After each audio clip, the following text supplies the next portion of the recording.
मैं रजनीश भारती, आप देख रहे हैं महानायक टीवी न्यूज। साथियों, आज मैं बिहार के सारण जिले के बनियापुर प्रखंड के बेदौली पंचायत के बेदौली गांव में पहुंचे हुए हैं। साथियों, सर जो मेरे साथ आज कैमरा में देख रहे हैं, एक बहुत बड़े क्रांतिकारी व्यक्ति हैं। जहां भी कोई समस्या होता है सर वहां पर जाते हैं, समस्याओं का समाधान करते हैं। भीम आर्मी के सपोर्टर भी हैं। तो आइए सर से बातचीत करते हैं। तो सर, आपका स्वागत है महानायक टीवी न्यूज पर। आपका भी बहुत बहुत धन्यवाद।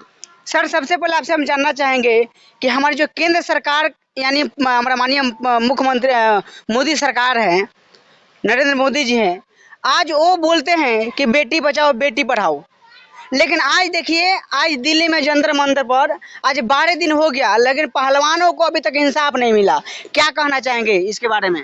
देखिए, जो हमारे देश के प्रधानमंत्री नरेंद्र कुमार मोदी जी है ना, तो उनका जितना भी स्टेटमेंट आया है उस पर आप गौर कीजिएगा, डाटा के साथ आप देखिएगा ना, तो जितनी भी उनकी 2014 में चुनावी घोषणा थी, एक भी घोषणा पर उन्होंने अमल नहीं किया है और एक भी घोषणा पर उन्होंने पॉलिसी बनाकर धरातल पर काम नहीं किया है। यह इसका प्रमाण है। मैं आपको 2-3 एग्जाम्पल दे दूं, उसको समझिएगा।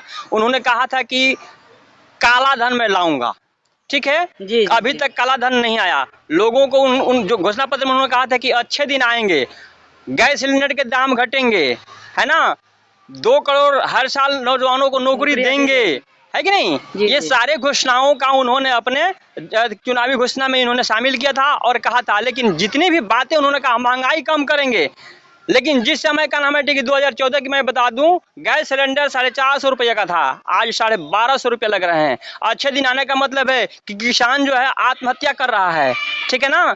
जितने भी नौजवान रोजगार हैं वो क्या नाम है कि धरना प्रदर्शन कर रहे हैं। जितने भी सरकारी एजेंसियां थी सबको क्या नाम है कि उन्होंने प्राइवेट हाथों में लगा दिया। तो ये उनकी जितनी भी घोषणाएं थी सारे के सारे झूठ हुआ है। सारे के सारे घोषणा पत्र केवल चुनावी मुद्दा था। और पूछे जाने पर उसका गृह मंत्री अमित शाह कहता है कि ये तो क्या नाम है कि चुनावी जुमला था।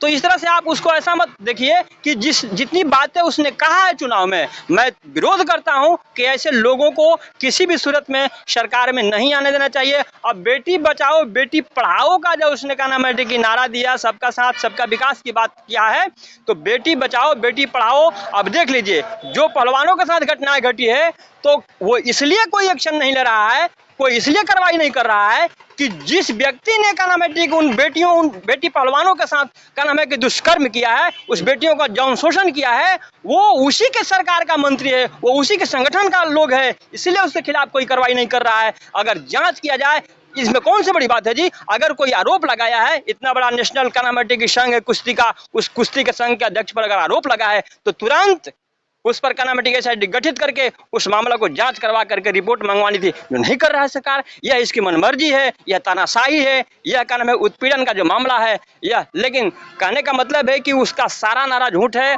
और यह जो आरोप लगा है यह आरोप गलत नहीं है। हर बेटियां, हर कुश्ती पहलवान की जितनी भी बेटियां हैं जो क्या नाम है यंग एज के, सबका शोषण किया है और सब चुप रहने वाला लोग नहीं है। केवल अभी वहां प्रदर्शन कर रहा है लोग, उसके समर्थन में पूरा देश खड़ा होगा और जो जुर्म अत्याचार दुष्कर्म शोषण किया है उसको सजा मिलेगी। हम सब मिलकर क्या नाम है कीजिए उसके समर्थन में खड़े हैं। अभी थोड़ा सा इसको वेट कर लीजिए, न्याय तो क्या नाम है मिलना ही है उनके साथ, यह मैं चाहता हूं और पूरा देश चाहता है कि उन बेटियों के साथ न्याय मिले। आज देखिए, हमारे मोदी जी बोलते हैं कहीं ना कहीं कि महिलाओं को हित में बात वो करते हैं कि महिलाओं को सुरक्षा दी जाएगी, महिलाओं हर जगह सुरक्षित है। लेकिन कहाँ सुरक्षित है? आज देखने को मिलता है कि हर जगह दलित समाज की बेटी, वंचित समाज की बेटी के ऊपर दुष्कर्म होता है। लेकिन वहाँ उनके बाद में उनका कोई मतलब कोई जवाब नहीं आता है। क्या कहना चाहेंगे इस पर? देखिए, मोदी का एक भी स्टेटमेंट, मैंने अभी पहले कहा कि मोदी जो कहता है ठीक उसका उल्टा करता है। वो कहता है कि क्या नाम है कि महिला सुरक्षित है, लेकिन यह रिपोर्ट है कि हर 3 घंटे के बाद में भारत के किसी न किसी राज्य से क्या नाम है कि एक महिला का उत्पीड़न होता है। ये जो क्या नाम है कि FIR का जो रिकॉर्ड है यह पूरे भारत का है कि क्या नाम है कि हर 3 घंटे के बाद में एक स्त्री के साथ दुष्कर्म होता है। उसके बाद यही नहीं, ये तो कि रिकॉर्ड है कितनी महिलाएं, कितने औरतें, कितने लड़कियां जो है क्या नाम है कि इज्जत आबरू और को माने क्या कहते हैं उसको क्या नाम है कि सामने नहीं लाना चाहती है शिकायत के डर से। ऐसे अनगिनत मामले हैं साहब। तो वो मोदी की बात ही छोड़ दीजिए। मोदी जैसा का नाम है कि उसको क्या कहेंगे, जुमलाबाज, झूठाबाज, धोखाबाज, गद्दार इस तरह से कहा जा सकता है कि जो का नाम है कि जो अपने बात पर अमल नहीं किया, जितनी बातें उसने चुनावी घोषणा पत्र में कहा था, एक भी चीज को लागू नहीं किया है। महंगाई को आप देख लीजिए, जिस समय का नाम है कि मोदी आया था उस समय का नाम है कि जो चावल था, सामान्य चावल का कीमत था का नाम है कि 12-14 रुपया, आज वही चावल 35 रुपये बिक रहा है। जी। आटा उस समय क्या, जब 2014 में आटा की कीमत थी 12 रुपया, आज 30 रुपये बिक रहे हैं। तो किस चीज पर मैं विश्वास करूं, किस चीज का समर्थन करूं? जितनी भी बातें उसने कहा था, चाहे महिला सुरक्षा की बात किया हो, देश प्रगति की बात किया हो, शिक्षा का विस्तार की बात किया हो, हाँ एक चीज जरूर हुआ है, उसके शासन व्यवस्था में 9 साल उसके होने वाले हैं, उसके शासन व्यवस्था में कुछ गिने चुने पूंजीपतियों का विकास उसने कराया है, इसमें कहीं कोई दो राय नहीं है। मनोवादी व्यवस्था के जो जितने भी पदाधिकारी थे उन सबका डेवलपमेंट हुआ है, जितने भी सरकारी एजेंसियां थी सबको प्राइवेट हाथों में दे करके। नहीं तो उसमें तो सर वो बता दें, केजरीवाल तो साफ साफ बता दिए ना कि जो भी कुछ दिए हैं वो उनको भाड़ा पर रखा गया है, जिसके हाथ में बेच रहे हैं उनको तो भाड़ा पर रखा गया, उनको भाड़ा दे रहे हैं, बाकी तो सब उन्हीं के हाथ में है। वो तो केजरीवाल जी तो पूरा वो संसद में पूरा बताए थे, वो पूरा जनता उसके बारे में जान रही है। देखिए भाई, ऐसा है कि तुम भी लूटो हम भी लूटो का ये साजिश है, ठीक है ना। केजरीवाल कुछ हद तक, केजरीवाल कहीं अलग संगठन से नहीं है, वो भी आरएसएस का नाम है प्रोडक्ट है ना। लेकिन क्या है कि केजरीवाल भी तो, अब मैं क्या बताऊं, आपको याद होगा कि राजेंद्र पाल के साथ केजरीवाल भी क्या किया है, राजेंद्र पाल के साथ में उसने भी तो वैसे ही किया। अब मामला क्या है, राजनीतिक पॉलिटिकल स्टैंड होती है। केजरीवाल जो है का नाम है कि आरोप लगाता है मोदी पर, मोदी आरोप लगाते हैं केजरीवाल पर, लेकिन कुल मिलाकर के एक ही सिक्के के दोनों ही पहलू हैं, इसमें कहीं कोई दो राय नहीं है। हाँ, बहुजन समाज से अगर कोई समाजवादी विचारधारा का लोग सत्ता व्यवस्था में आएगा तो इनकी जो विचारधाराएं हैं, इनकी जो पॉलिसियां हैं वो खत्म होगी, और जो आडंबर जो का नाम है गलत कार्य हो रहा है देश में वो रुकेगा। मैं इस तरह से देख रहा हूँ। हमारे मोदी जी हमेशा बोलते हैं कि महिला को सुरक्षा दी जाएगी, महिला को ये दी जाएगी, लेकिन आज देखा जा रहा है कि कहीं न कहीं पहलवान इतना दिन से प्रदर्शन कर रही है, लेकिन अभी तक उनके हित में जो जिनके ऊपर FIR करने के वो ऊपर से आदेश आया था, ब्रिजभूषण सिंह को अभी तक अरेस्ट नहीं किया गया। इस पर क्या कहेंगे आप? अभी तक वहाँ पर किसी प्रकार के मतलब सरकार की तरफ से किसी प्रकार के आंसर नहीं आया, जवाब नहीं आया, इसके ऊपर आप क्या कहेंगे? भाई देखिए, भ्रष्टाचारियों का शासन है, ये ऐसे आसानी से सुनने वाले नहीं हैं। ब्रिजभूषण शरण सिंह जो कुश्ती संघ का अध्यक्ष है, वह जो किया है उन चीज़ों पर पर्दा डालने का प्रयास कर रही है सरकार, लेकिन यह संभव नहीं है।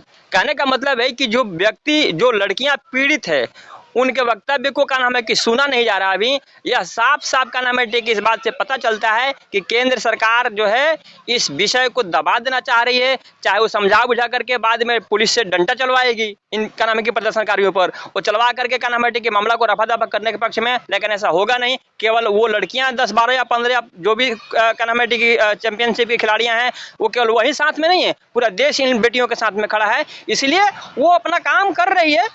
आप देखें ना कि बिहार की धरती से क्रांति हुआ था, ठीक है ना, तो वो विरोध कर रही हैं, पूरा देश उनके साथ खड़ा होगा, और जो गलत है, जो गलत किया है उसको परिणाम मिलेगा, ऐसे हम लोग देख रहे हैं। देखिए, छात्र छात्राओं ने दिल्ली विश्वविद्यालय के सामने गेट पर मतलब धरना प्रदर्शन किया था, लेकिन वहां पर दिल्ली पुलिस ने आके उनको वहां पर लाठीचार्ज किया, मतलब बेहतर तरीका से उन्हें पीटा गया। क्या कहना चाहेंगे इसको? देखिए भाई, ऐसा है कि जो भी पुलिस होती है वह सरकार के खिलाफ कोई एक्शन नहीं लेती है, ठीक है ना। तो सरकार के द्वारा उनको गाइडलाइन किया गया है कि इनके साथ ऐसे व्यवहार किया जाएगा, ऐसे होता है, पुलिस अपना पक्ष बचाएगी, लेकिन गलत को करके और दोषी बच जाएगा यह संभव नहीं है। ठीक है, पुलिस ने डंडाबाजी है और क्या नाम है कि प्रदर्शनकारियों के साथ दुर्व्यवहार किया है, तो किया है, ठीक है, अब उसको क्या कर सकते हैं भाई। हम तो अपना हक और मांग और क्या नाम है कि अपनी समस्या को लेकर सरकार के साथ धरना प्रदर्शन करने का हक है, हमारा संवैधानिक अधिकार है, जिसको क्या नाम है को दबाने का प्रयास कर रही है। तो ये दुराचारियों की सरकार है, भ्रष्टाचारियों की सरकार है, ये करेंगे, लेकिन इनके करने से बहुत दिन तक इनकी सत्ता व्यवस्था शासन नहीं चलने वाला है, इसका अंत होगा। और हम सब लोग इस चीज़ को चाह रहे हैं कि इस तरह की जो कानामेटी की व्यवस्था है ये बदलेगा, और निश्चित से बदलेगा, उन खिलाड़ियों को न्याय मिलेगा, पूरा देश उनके साथ खड़ा है। तो साथियों, आपने पूरा बात के आप लोग सुने, देखें, अब पूरा बात में आपका क्या प्रतिक्रिया है आप कमेंट बॉक्स में जरूर बताएं। साथियों आप देख रहे थे महानायक टीवी न्यूज, भारत की आवाज़। साथियों ऐसे ही वीडियो देखने के लिए अभी सब्सक्राइब कीजिए। अगर फेसबुक पेज पर देख रहे हैं तो पेज को फॉलो कीजिए। और साथियों महानायक टीवी को आर्थिक सहयोग भी कर सकते हैं, इसको बढ़ाने के लिए आर्थिक सहयोग भी कर सकते हैं। मैं रजनीश भारती।